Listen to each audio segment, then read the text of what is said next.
তো hello guys, কেমন আছো? আশা করি তোমরা খুব ভালো আছো। আজকে নিউ ব্লগ নিয়ে এসেছি। আজকে দেখো আমার বোন কিন্তু গাব পাড়ছে। এগুলো তোমরা চিনো কি না চিনো না কমেন্ট সেকশনে কিন্তু বলে যাবে। তো দেখো বোন গাব পাড়ছে। তো আজকে ভাবলাম একটু সময় আছে বলে ছাদের উপরটা দেখাবো। তো দেখো হচ্ছে গিয়ে আমাদের বাড়ির ছাদের উপর প্রচণ্ড সুন্দর ভিউটাও কিন্তু প্রচণ্ড সুন্দর। আর যে সেই গাব ফলগুলো প্রচণ্ড মিষ্টি হয়। তোমরা যদি আমাদের বাড়ি থেকে গাব ফুল নিতে চাও তাহলে আসতে পারো আমাদের বাড়িতে।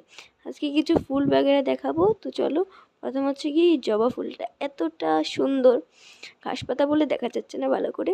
দেখো আরেকটি ফুল, এত সুন্দর সুন্দর ফুল। আমাদের বাড়িতে কিন্তু পুজো দেওয়ার মতো অনেক ফুল আছে। দেখো এই সাদা ফুলগুলো আরও সুন্দর। তোমাদের বাড়িতে কি এরকম ফুল আছে? কমেন্ট সেকশনে কিন্তু বলবে। দেখো এইগুলো হচ্ছে কি সবচেয়ে সুন্দর গোলাপ ফুল। তোমাদের বাড়িতে কি আছে? দেখো কি সুন্দর, ভিউটাও খুব সুন্দর লাগছে। এখন বিকেলের টাইম তো প্রচণ্ড সুন্দর সুন্দর ভিউ। আকাশটা একটু মেঘলা করে আছে, এই টাইমটাই তো সবচেয়ে